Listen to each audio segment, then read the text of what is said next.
Ok, queridos, então nós vamos seguir mais um pouco. Nós estamos no capítulo 26 do livro de Atos. Nós lemos semana passada, estamos com o apóstolo Paulo preso aí já há um pouco mais de 2 anos, e os adversários judeus sempre procurando meios e argumentos para matá-lo, e o Senhor conduzindo todas as coisas para que ele tenha a oportunidade de testemunhar do seu amor, da sua graça, para os homens que talvez não seriam acessíveis de outra maneira. Sempre gosto de repetir as palavras do próprio apóstolo, que todas as coisas cooperam para o bem dos que amam a Deus, e por isso o Senhor está colocando naquele contexto para que ele tenha realmente a oportunidade de falar de Jesus. Imagine, um governador, um rei, jamais ouviria uma pregação na rua, um folheto, alguma coisa, não seria possível atingir essas pessoas dessa maneira. Mas o Senhor pega o seu apóstolo, seu missionário, e o coloca numa prisão, e ele tem que se defender, e ele tem que falar, e ele é ousado o suficiente, e não recua da sua responsabilidade, não estremece diante das autoridades, pelo contrário, com mais ousadia, ele fala do amor, da glória do Senhor Jesus, do seu sacrifício e de tudo mais.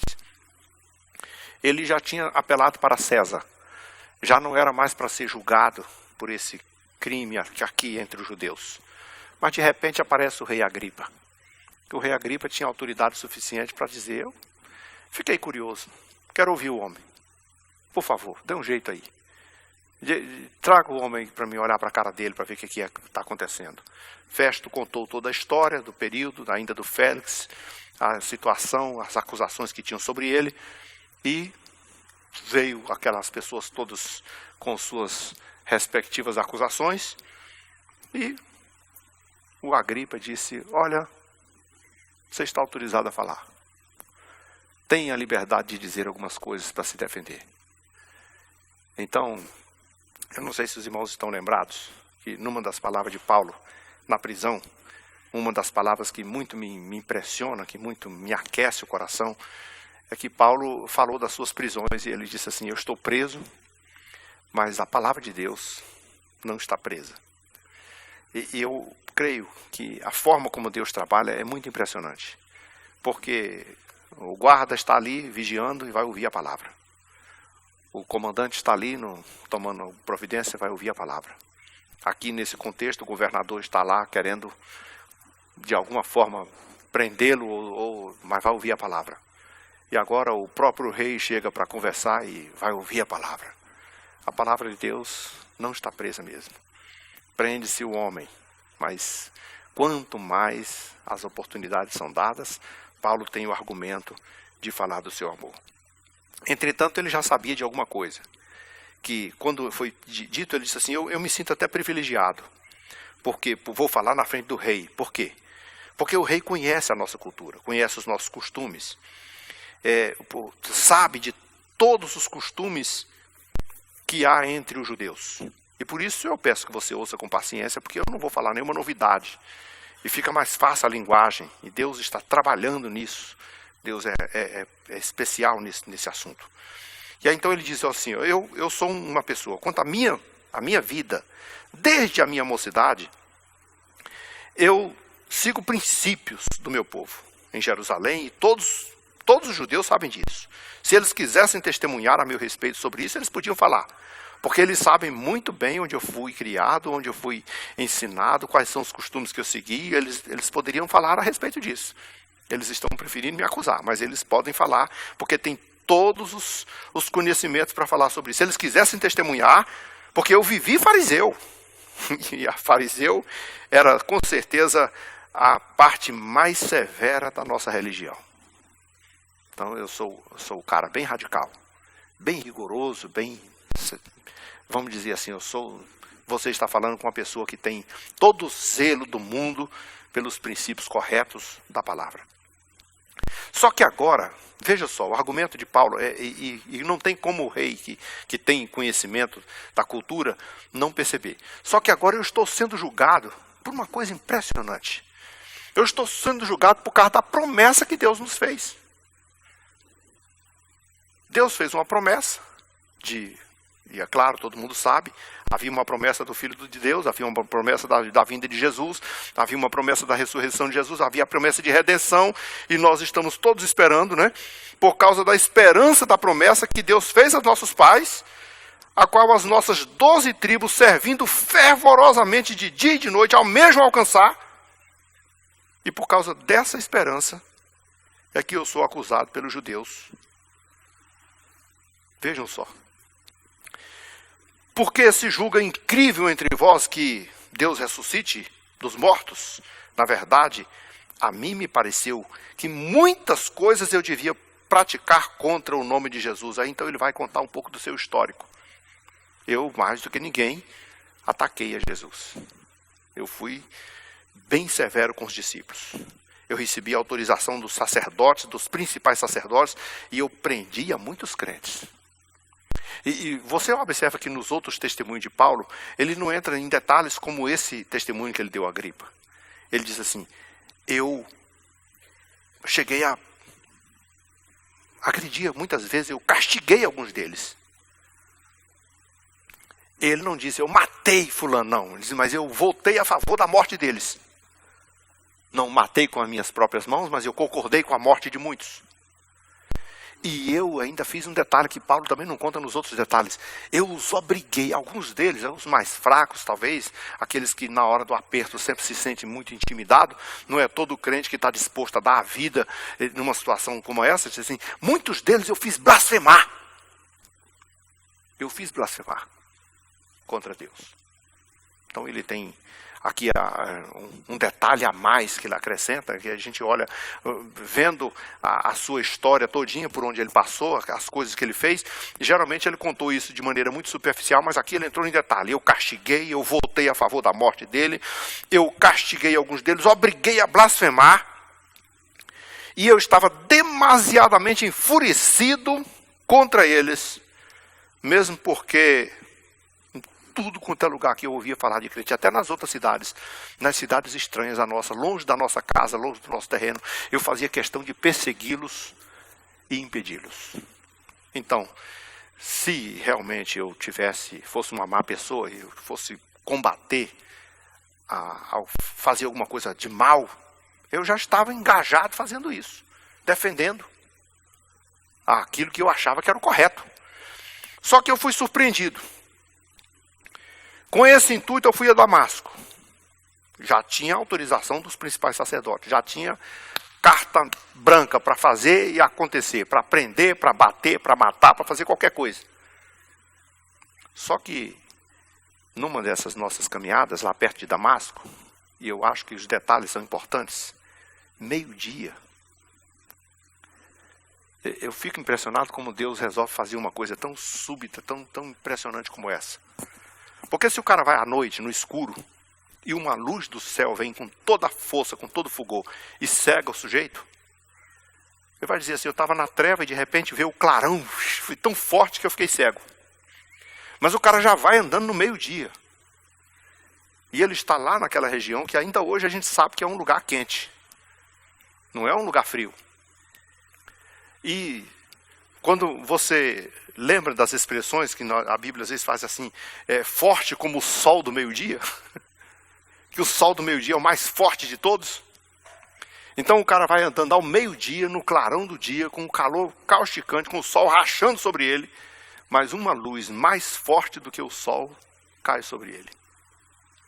Então Deus quer mostrar para alguma coisa, Deus quer dizer alguma coisa com isso aí. Ele está provando, e Ele está dizendo, eu vivi uma experiência que ninguém viveu.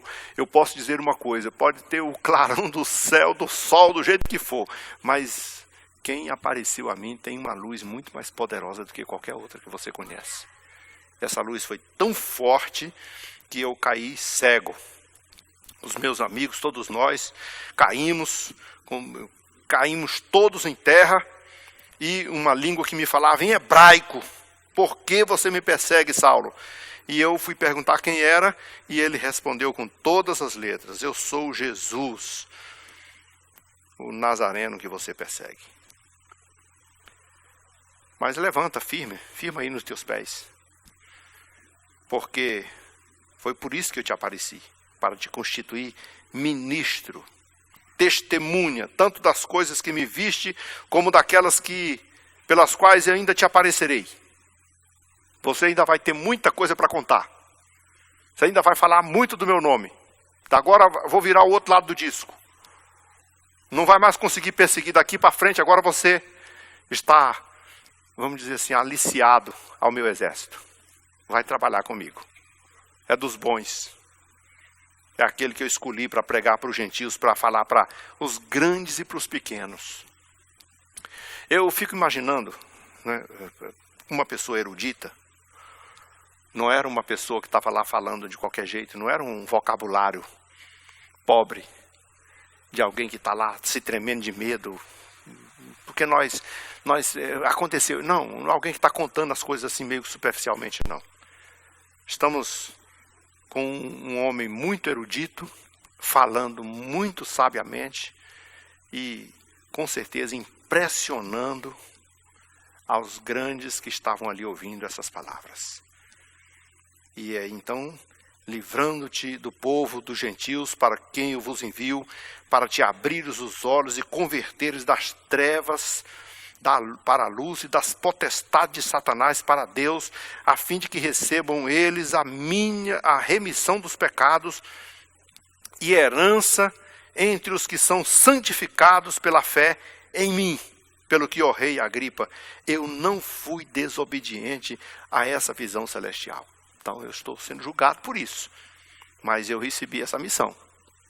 E as vozes, quem faz, irmão, nós falamos, nós pregamos, nós ensinamos, mas nós não temos o poder de convencer. Temos? Não temos. Nós anunciamos a Cristo, mas o poder de salvar alguém não é nosso. A Bíblia diz que quem tem o poder de convencer do pecado, da justiça e do juízo é o Espírito Santo. E o Espírito Santo era, vamos dizer, o aliado de Paulo. A ponto que o próprio rei Agripa se sentiu impactado com aquela mensagem. Mas a mensagem já é plano de Deus, não é para salvar ninguém ali naquele momento, não é para converter todo mundo, é para que eles tenham a oportunidade de ouvir. Esses homens, um dia na frente de Deus, eles nunca vão poder dizer assim, eu não sabia, ninguém nunca me contou. Claro que contou, olha lá, você está ali, você viu, você prendeu o apóstolo, você ouviu a voz dele, você ouviu o testemunho dele, ouviu todas as palavras. Mas ele disse assim, eu anunciei primeiramente em Damasco, depois em Jerusalém, por toda a região da Judeia, aos judeus, aos gentios, que se arrependessem, que se convertessem, praticando obras dignas de arrependimento. E por causa disso foi que alguns judeus me prenderam, tentaram me matar, mas Deus me protegeu e eu estou aqui até agora. Por quê? E não era uma semana passada, não. No primeiro discurso que Paulo fez ao Félix, e vieram aqueles homens todos para acusá-lo, que ele estava fazendo uma sedição, que ele estava fazendo uma revolução na cidade de Jerusalém, e fazendo o escarcéu maior do mundo. Aí ele começou o argumento dizendo assim, tem 9 dias só que eu fui preso, estou seguro aqui o tempo todinho, no meio desse tumulto todinho, nesse montinho todinho, e estou aqui com você. Não deu tempo de fazer esse tumulto. Não houve tempo para isso. Estava ali apenas falando os meus testemunhos. Alcançando o socorro de Deus, permaneço até o dia de hoje, dando testemunho tanto a pequenos como a grandes. Nada dizendo, senão que os profetas e Moisés disseram haver de acontecer. Isto é, estou dizendo só o que está na Bíblia. Estou dizendo só o que o Senhor já conhece. Estou dizendo só o que todo mundo já sabe. Estou dizendo só o que o judeu prega. Estou dizendo só o que diz a nossa carta da nossa religião. Estou dizendo só o que os profetas falaram e o que Moisés falou. E o que foi que ele falou? Que Cristo deveria padecer, sendo o primeiro a ressuscitar dos mortos e anunciar a luz ao povo e aos gentios. Foi isso que eu estou sendo julgado. Palavras rápidas também, objetivas. E quando ele disse essas palavras, o Festo interrompeu gritando, você ficou louco, Paulo! Você ficou maluco. Pirou. Mas incrível. Por isso que eu disse que o argumento de Paulo era muito bonito. A retórica era muito refinada. Porque eles disseram assim, o Félix ainda disse assim, o Festo, as muitas letras te enlouqueceram. Você estudou tanto, você se especializou tanto, você ficou tão... que você ficou louco.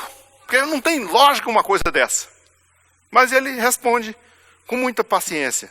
Não estou louco, ó excelentíssimo Festo. Pelo contrário, digo palavras de verdade e de bom senso.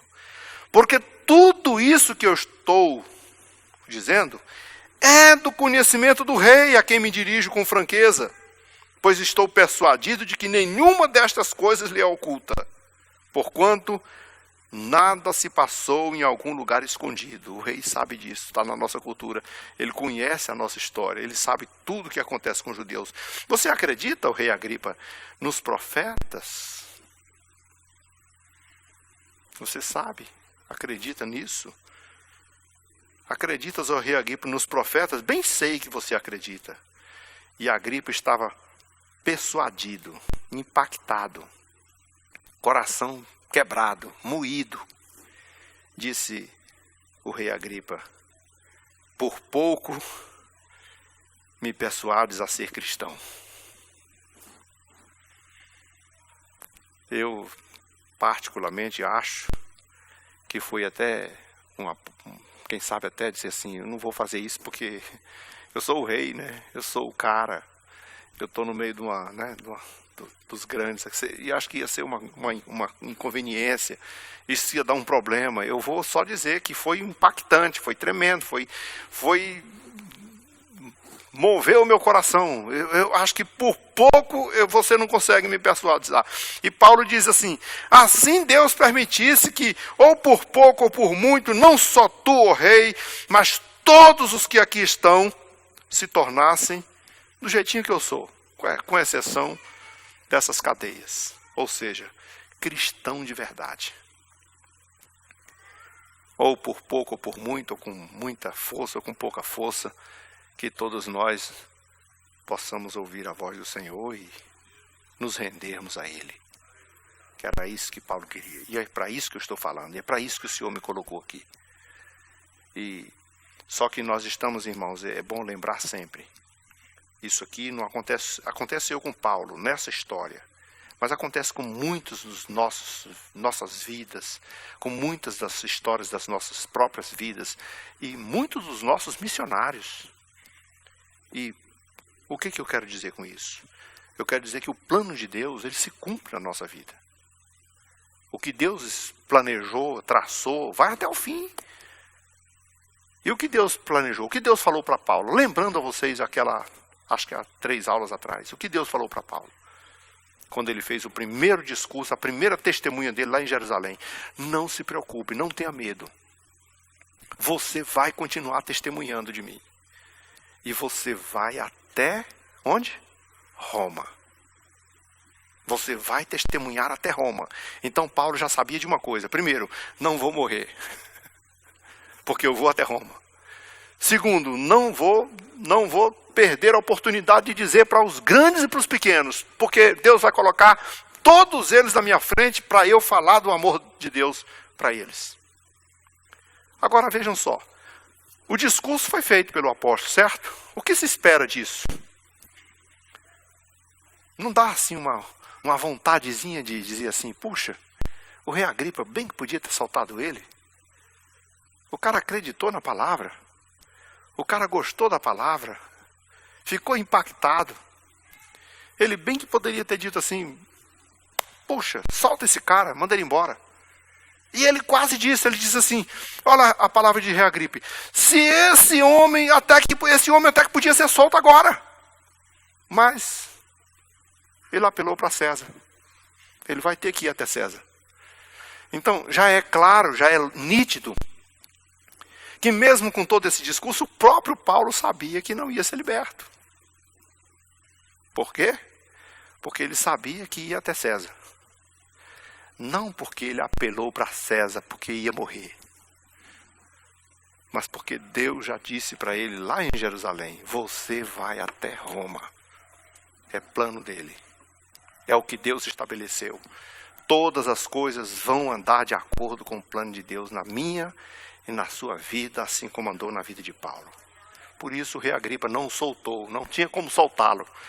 Você liberta ele. Não, ele disse: eu até que poderia soltá-lo. E olha mais, não vejo nenhum crime nesse homem. Eu não vejo nada que esse homem tenha feito passivo de morte e de prisão. Ele está corretíssimo. Se quisesse soltá-lo, poderia soltar. Mas ele apelou para César. Então, ele vai ser julgado lá no tribunal de César. E pode ter certeza, muitos homens, grandes e pequenos, ainda vão ouvir a voz do Senhor por meio de Paulo. Estamos sempre dispostos a deixar Deus conduzir nossas vidas pela sua vontade? Porque Paulo depois escreveu aos Romanos dizendo: todas as coisas cooperam para o bem dos que amam a Deus. Eu acho que ele sabia exatamente o que estava dizendo. Ele viveu exatamente isso. E ele sabia e podia com propriedade dizer assim: não se preocupe, porque o que Deus fizer é porque é o certo. Você vai chegar no lugar onde ele planejou para você. Amém? Vamos agradecer ao Senhor então. Amanhã tem a consagração de manhã. Os irmãos podem vir normalmente.